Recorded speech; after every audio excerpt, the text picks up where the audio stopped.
Quais são os gêneros literários da Bíblia? Como um conjunto de livros sagrados, a Bíblia comporta uma quantidade numerosa e muito variada de gêneros literários. E antes de descrever quais são esses 7 gêneros literários que eu encontrei na Escritura, com o auxílio dos grandes estudiosos, eu gostaria de refletir sobre o que é a inspiração divina e como Deus se vale ou se valeu desses autores sagrados para se comunicar conosco. Lembrando que essa comunicação é universal, mas ela também tem uma dimensão pessoal, de como Deus quer falar comigo e com você pessoalmente. Sempre que nos expressamos, valemos-nos dos recursos culturais disponíveis na nossa sociedade. Por exemplo, agora eu estou me valendo aqui da comunicação audiovisual, da internet, do YouTube, para dar esta aula ou gravar este vídeo nesse gênero híbrido, que não é bem uma aula, mas também não é só um vídeo, digamos, de YouTube. É um pouco a mistura dos dois. Então esse a gente pode considerar um gênero híbrido. É uma videoaula, talvez. O fato é que não é exatamente um vídeo de YouTube, como se encontra por aí, também não é uma aula numa universidade como a que eu leciono. Então, a cultura apresenta certas possibilidades. Pensem no jornal quando surgiu, ou nos panfletos, né? Ou nos pergaminhos. Então, os recursos que nós temos disponíveis na cultura condicionam o nosso modo de pensamento e comunicação. Quando Deus inspira esses autores sagrados, eles se valem dos recursos de que dispõem, na sua época e no seu tempo. Então, nós precisamos entender que existe uma ciência clássica chamada retórica, que estuda exatamente a linguagem na sua dimensão comunicacional. Como é que eu consigo fazer para que a minha ideia, o meu pensamento, chegue na sua cabeça e no seu coração? Como é que eu consigo tornar comum o meu pensamento? A partir da linguagem. E quais são os meios linguísticos que nós temos hoje em dia? Ora, a escrita é um deles. Esse meio de comunicação audiovisual, intermediado por celulares e computadores e tablets, é outro. Televisões é outro. Então, quando Deus inspira os autores sagrados, nós não temos que imaginar que é uma espécie de psicografia ou possessão, em que Deus faz tudo e arrebata completamente o autor, de modo que não lhe resta nada a fazer. Muito pelo contrário, ele otimiza e atualiza as potências e as faculdades que este próprio autor já teria ou já tem. Ele tem uma potência. É claro que é um escritor, é claro que é uma pessoa talentosa, dotada e que teve as virtudes ao longo da vida desenvolvidas. E por isso, estes escritores sagrados eram certamente pessoas muito talentosas. Não é antagônico o fato de haver uma inspiração com o fato de haver a participação, a colaboração, a cooperação do autor sagrado na revelação. É isso que a igreja ensina como sendo a inspiração. A inspiração não é nem o trabalho pessoal e pelagiano de quem tem um mérito próprio. O pelagianismo é aquela heresia antiga contra a qual se debateu Santo Agostinho, que afirmava não ser necessária a graça para a salvação. Que tudo que Jesus fez foi nos dar o exemplo e que nós temos, pela nossa própria força moral, a capacidade de imitá-lo. E imitando-o, alcançamos a salvação como que por mérito próprio. E, obviamente, Santo Agostinho também é o doutor da graça e afirmou que, no fundo, tudo é graça. É Deus quem faz de forma completamente gratuita e imerecida em nós. O que não significa que nós não devamos colaborar com Ele. Então vejam, eu sou escritor, muitas pessoas se sentem tocadas pelos meus livros. Por exemplo, o meu segundo livro não acadêmico, Virtudes no Cotidiano. Eu recebo constantemente relatos de pessoas que foram tocadas pelas minhas palavras. Ora, ao mesmo tempo eu agradeço, porque foram as minhas palavras, fui eu quem as escrevi, fui eu quem as falei, inclusive oralmente no começo, mas ao mesmo tempo eu reconheço que é produto de Deus, é um efeito de Deus em mim e nela, porque as minhas palavras são desproporcionais em relação aos efeitos que causam. Mas nós podemos estudar, do ponto de vista retórico, por que e como eu consegui me comunicar com essa pessoa, com aquela leitora, com aquela mãe ou com aquele aluno. Então é isso que eu obviamente não sou um autor sagrado, não estou me comparando aqui para me enaltecer. Eu estou apenas mostrando que a mesma dinâmica de um cristão em estado de graça, que busca comunicar aquilo que ele encontra no seu coração, se dá com os autores sagrados. Os autores sagrados são santos, são agiógrafos que estão em estado pleno de graça e que conseguem receber com tanta clareza a mensagem divina e a comunicam por meio desses recursos. Então, diz o Concílio Vaticano II, na Constituição Dogmática Dei Verbum, que é um documento importante do magistério da Igreja. Na redação dos livros sagrados, Deus escolheu homens. Utilizou-se deles sem tirar-lhes o uso das próprias capacidades e faculdades, a fim de que, agindo ele próprio neles e por eles, consignassem por escrito, como verdadeiros autores, aquilo tudo e só aquilo que ele próprio quisesse. Então, o fato de o texto ser inspirado quer dizer que o autor, em última instância, é o próprio Deus. É ele quem disse exatamente isto, e não aquilo, nem mais, nem menos. Por outro lado, o autor está num caldo cultural, num contexto social e principalmente literário que lhe permitiu traduzir essa experiência ou essa visão espiritual em palavras. Daí a noção de inspiração. Ora, quando nós vamos interpretar estes textos sagrados, nós precisamos atentar, portanto, exatamente aos gêneros literários nos quais eles foram escritos. Existe uma compilação da editora Paulus sobre os documentos de interpretação e que expressam a Sagrada Escritura, e um desses documentos importantes, que me agradou muito quando eu li há muito tempo atrás pela primeira vez, foi exatamente a encíclica do grande Papa Pio XII, Divino Afflante Spiritu, na qual ele diz: com todo o esmero, recorrendo aos resultados das mais recentes pesquisas científicas, procure o exegeta, que é o intérprete da Sagrada Escritura, averiguar o caráter pessoal e as circunstâncias de vida do escritor sagrado. Examine a época em que viveu, quais as fontes orais ou escritas que tenha utilizado, quais os modos de expressão de que se tenha servido. Assim, poderá o exegeta reconhecer adequadamente quem foi o agiógrafo e o que intencionou exprimir mediante os seus escritos.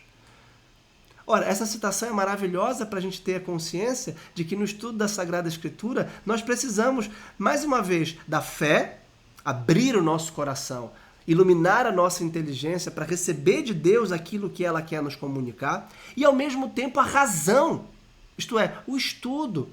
E a igreja sempre desenvolveu uma grande ciência a partir daquela ciência clássica da retórica que passou a ser chamada também de exegese.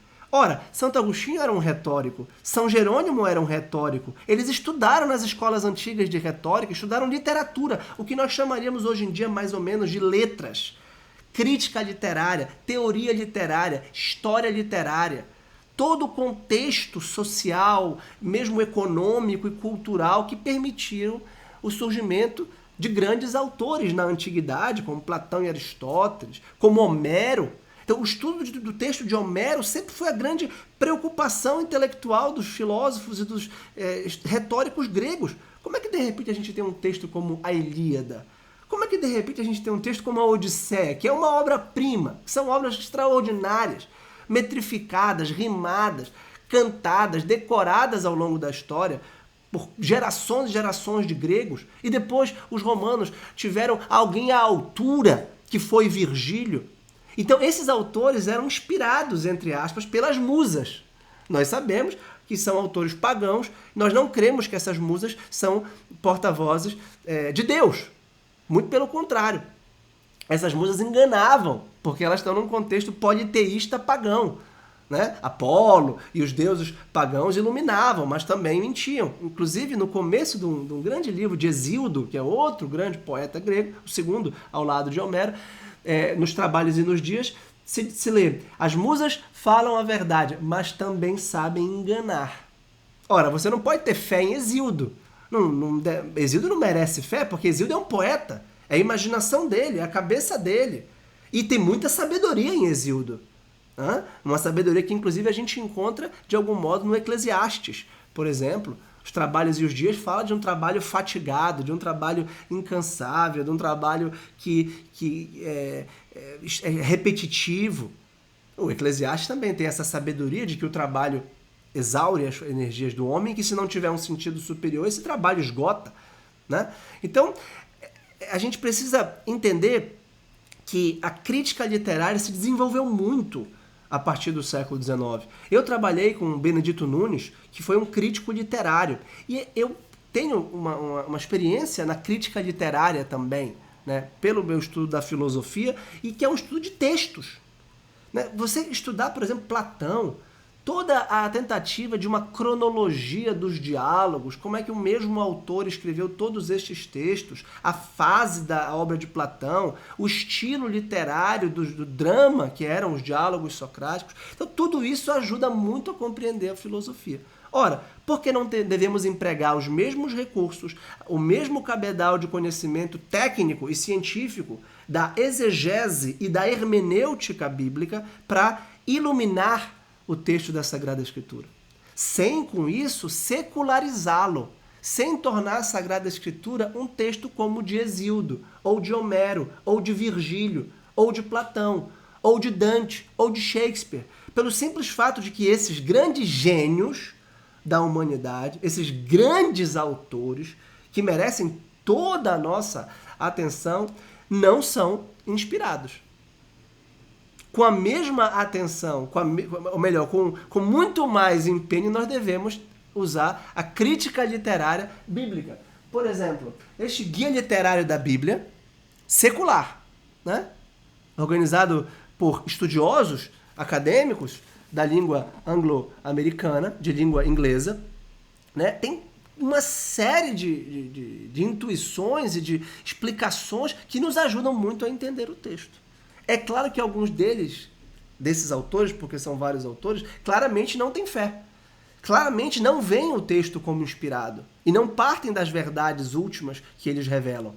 Mas, no meio do caminho da argumentação, para nós que temos fé e queremos ler a Bíblia no seio da tradição apostólica e do magistério da Igreja, vale muito a pena conhecer, seguindo exatamente o ensinamento do Papa Pio XII que eu acabei de ler.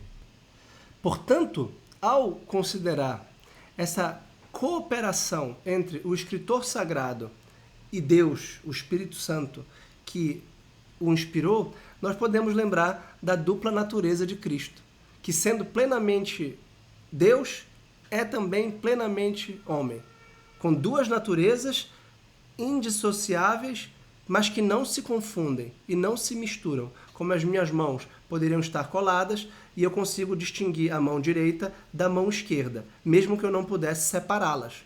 Essa é a grande formulação dogmática do mistério da união hipostática. Né? Tantas heresias surgiram para confundir as naturezas e dizer que uma é anterior ou superior à outra e acabou dominando ou fagocitando a outra.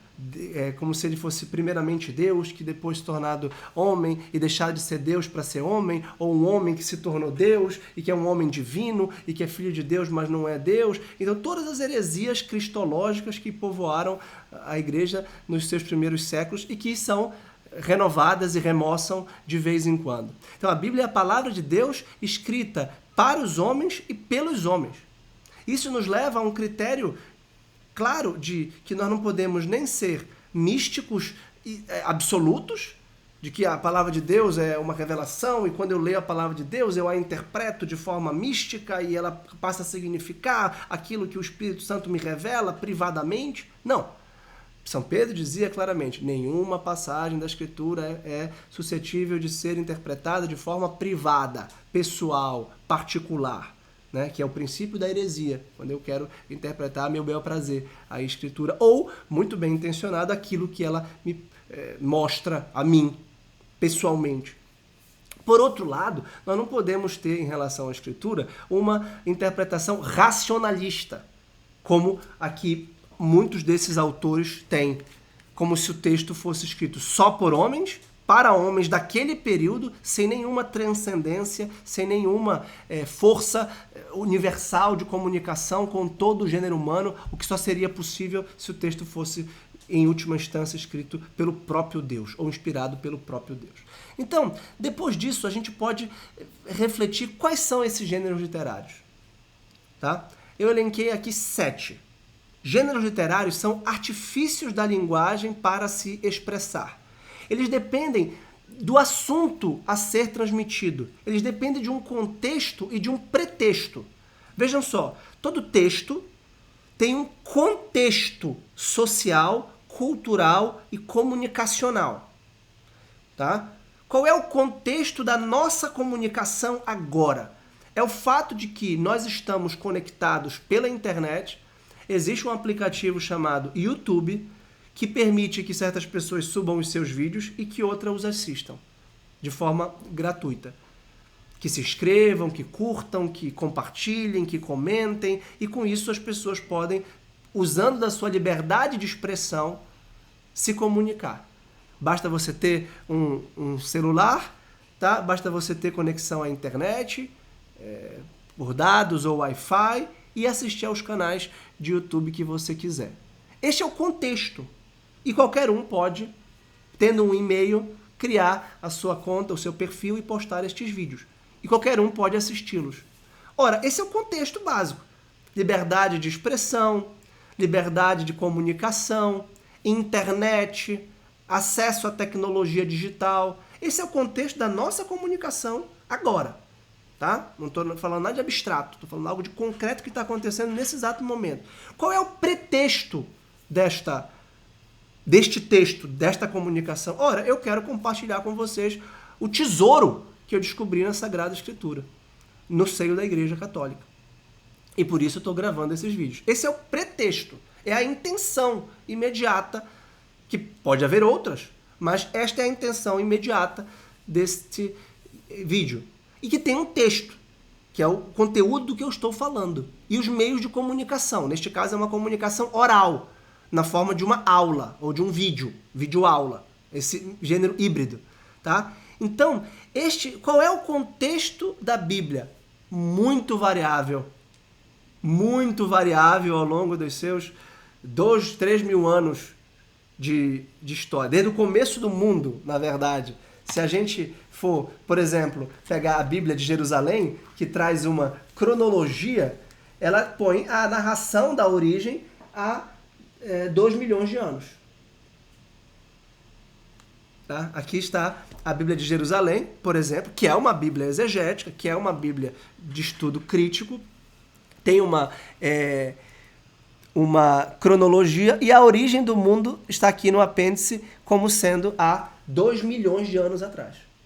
Depois, 13 mil anos antes de Cristo, na verdade, a gente tem a lista dos povos em Gênesis 10. 9 mil anos antes de Cristo, a gente tem a Caim e Abel. Como eles sabem disso? Bem, a gente sabe que Abel era pastor, Caim era agricultor, e que este período aproximado da história, pelos métodos da arqueologia, pelos métodos da paleontologia, se chega a esse número aproximado de anos, né? O que dá mais ou menos essa quantidade. Bem, por isso a Bíblia tem um contexto muito variado, um contexto histórico, social, material, linguístico muito variado, que antecede inclusive a escrita. Ou seja, esses textos foram escritos muito depois de terem sido primeiro cristalizados na linguagem oral. E isso é fato para boa parte da literatura antiga, até mesmo para Platão, como eu mencionei, que primeiro escutou de Sócrates e depois escreveu. Sócrates não escreveu nada. Da mesma forma, Homero, cujos textos foram escritos depois por poetas que declamavam e memorizavam os métodos mnemônicos da memória oral dos gregos. Há muitos estudos sobre isso. Então, o pretexto é que une a Sagrada Escritura. O pretexto da Sagrada Escritura é a salvação do gênero humano, é a revelação do plano salvífico de Deus para a humanidade. Esse é o pretexto único de toda a Sagrada Escritura. Se você lê-la como se ela tivesse outro pretexto, você está fora da tradição apostólica, da tradição da igreja, que reconhece nela este critério unificador. E a partir disso, há 7 gêneros literários, pelo menos. Tá? Vamos ver quais são. Em primeiro lugar, história. Gênero histórico. E esse nome é grego e remonta à tentativa de descrever os fatos passados a partir das suas testemunhas, que podem ser testemunhas oculares, eu vi, eu estava, lembra de São João? Aquilo que vimos, ouvimos, tocamos, e isso vos transmitimos, que Cristo é Deus feito homem. Tá lá, primeira carta, São João. Eu vi, ninguém me disse. Eu toquei. Não, Tomé, que se eu não tocar nas chagas, no lado aberto de Cristo, eu não vou acreditar. Então ele é um testemunho, ele é um mártir. A palavra martírio vem exatamente daquele que testemunha a verdade da vida eterna, a verdade da salvação. Então, essa história, essa tentativa de testemunhar fatos, de descrever acontecimentos, é uma constante na Sagrada Escritura. E por isso nós temos histórias de guerras, história das migrações, muitas migrações, histórias familiares, genealogias, crônicas, nomes, muitos nomes aparecem na Sagrada Escritura. Às vezes parece um documento de cartório, parece um documento, as grandes genealogias, né? Aliás, exatamente assim que começa o primeiro dos 4 evangelhos, o de São Mateus, com a genealogia de Cristo. E a genealogia é claramente um gênero histórico, né? Livro da origem de Jesus Cristo, filho de Davi, filho de Abraão. Né? Filho de Abraão, filho de Davi. Abraão gerou Isaac, Isaac gerou Jacó. Mas isso aqui está lá no Gênesis.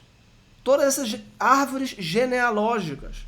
Aliás, uma das grandes belezas desta nova Bíblia da minha biblioteca católica é o conjunto de genealogias que ela traz no final. São genealogias muito bem feitas e muito belas.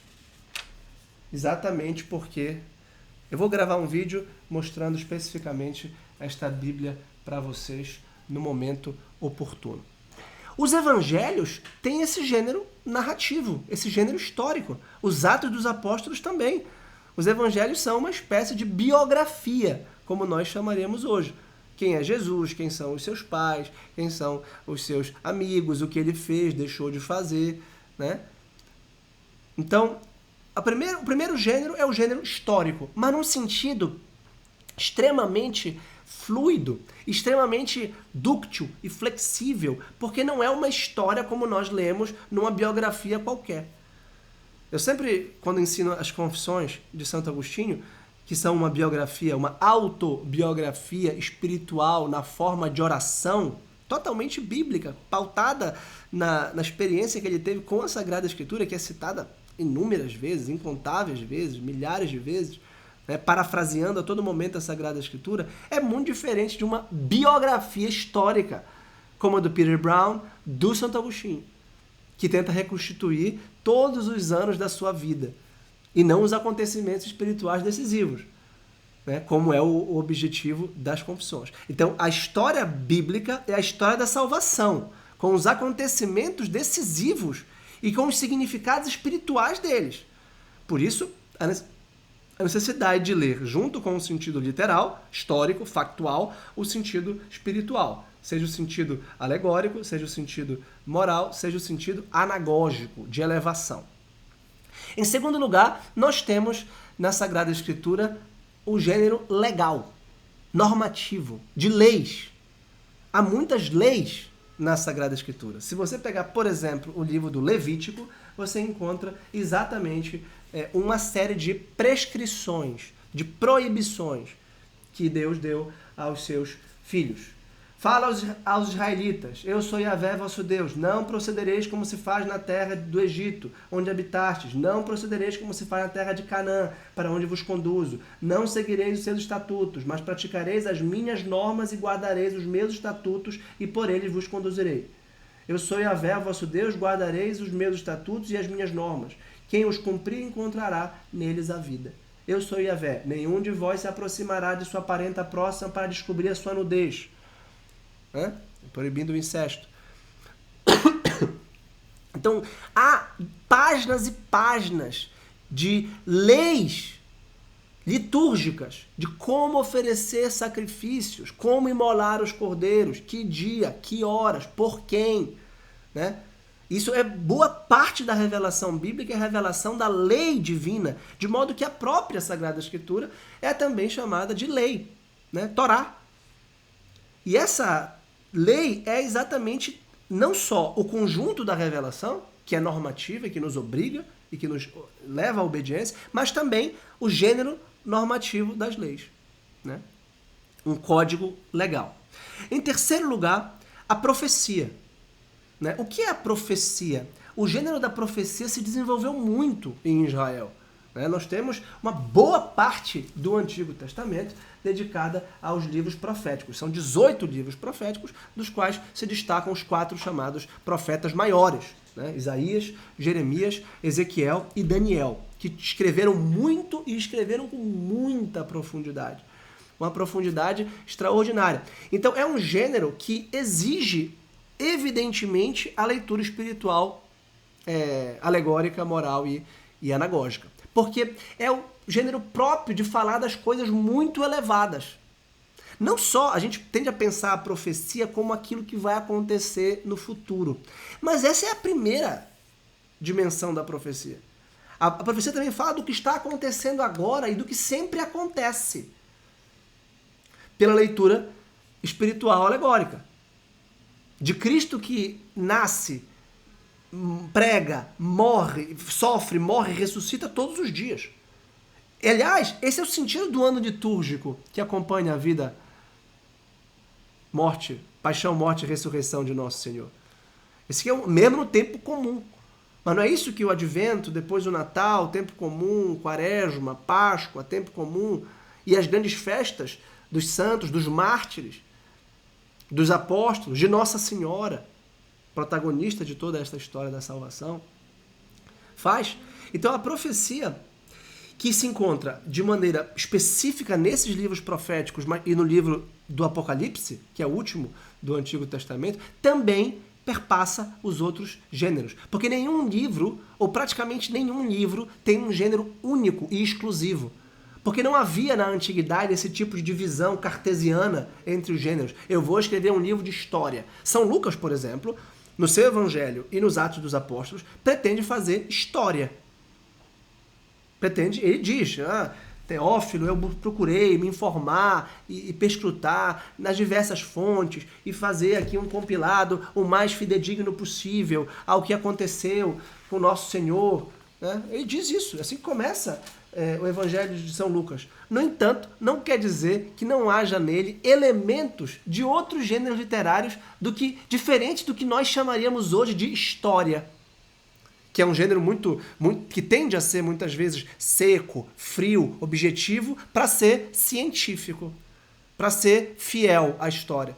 Ora, e os grandes historiadores, nós conhecemos muitos excelentes historiadores que se permitem arroubos literários, que se permitem, inclusive, confessar a sua fé, que se permitem desenvolver uma narrativa envolvente, dando asas à imaginação, portanto, trazendo a história para perto da literatura. A fronteira entre história e literatura é tênue. A linguagem científica, a prosa abstrata da ciência, nem sempre consegue descrever o passado na história. Então a história se confunde também com a própria profecia. Tá? Ora, em quarto lugar, nós temos os poemas. É claro que a Sagrada Escritura é repleta de poesia e de linguagem poética, né? Os salmos são, obviamente, o maior exemplo disso, né? Contos de amor poéticos, como o Cântico dos Cânticos, né? Então, o quanto de versos nós vemos na Escritura. Por exemplo, quando São Paulo entoa o cântico do amor, no capítulo 13 da primeira epístola aos Coríntios, a gente encontra, por exemplo, nesta Bíblia de Jerusalém, que é uma das que eu mais uso, por ser bastante precisa na exegese e nos comentários, a gente encontra este hino, é chamado Hino do Amor, em versos. É claro que no português não está rimado e metrificado, e provavelmente São Paulo não rimou e metrificou neste momento, né? Mas a gente tem aqui, por exemplo, o texto todo em prosa, e de repente aqui no capítulo 13 a gente encontra versos. Ainda que eu falasse a língua dos anjos e dos homens, se eu não tivesse a caridade, seria como brose que soa e tímpano que retine. Ora, é claro que isso foi um arrobo poético do grande retórico e escritor que foi São Paulo. Então a gente encontra hinos litúrgicos aos filipenses, vez por outra aparecem versos aqui, e a própria Bíblia, os estudiosos mencionam que poderia ser um hino litúrgico da época, né? Poderia ser uma fórmula litúrgica, uma citação de um salmo. Então eu gosto muito do fato desta Bíblia de Jerusalém indicar em versos quando se trata provavelmente de uma poesia interpolada ou intercalada no meio de um texto em prosa, com uma carta.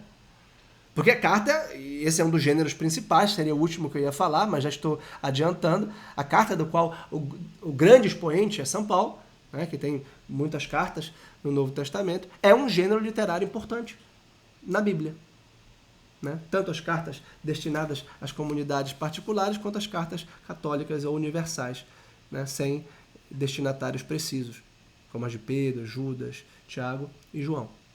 Depois a gente tem os aforismos de sabedoria, máximas ou provérbios, principalmente, é claro, nos livros chamados sapienciais, né, que são esses livros filosóficos, reflexivos, que pensam, que trazem a reflexão para o campo da razão, da inteligência, né? Preceito, aconselhando, exortando, refletindo sobre a questão básica do bem, do mal, do certo, do errado, do céu, da terra ou do inferno, né? E como é necessário formular, os sábios fazem isso, verdades morais em fórmulas condensadas e compactadas para que as pessoas possam relembrar e seguir. Isso também é lei. A lei também faz isso. A lei também é um mandamento ou uma ordem precisa, né? E a máxima de sabedoria também fala e louva e elogia muito a lei. Ora, em quinto lugar, nós temos os discursos de várias maneiras, né? Sermões. Nosso Senhor sobe a montanha e discursa. Bem-aventurados os pobres de espírito, porque deles é o reino dos céus. Então, dentro do Evangelho de São Mateus, capítulo 5, nós temos o famoso Sermão da Montanha, que, segundo Santo Agostinho, é a grande síntese do Evangelho e da Escritura em geral, né? E o Santo Agostinho tem um comentário extraordinário sobre o Sermão da Montanha. E, de fato, eu fui convencido por ele que ali está o núcleo. É uma das passagens que a gente tem que decorar, tem que ter no coração, né? As 7 ou 8 bem-aventuranças, né? E os prêmios, né? Que os bem-aventurados terão, né? Os puros verão a Deus. Então, tudo isso é um gênero específico que Nosso Senhor dominava. Outro é das parábolas, né? Como explicar a parábola talvez seja o traço retórico distintivo de Nosso Senhor, que só falava em parábolas aos não entendidos e depois as interpretava aos seus apóstolos.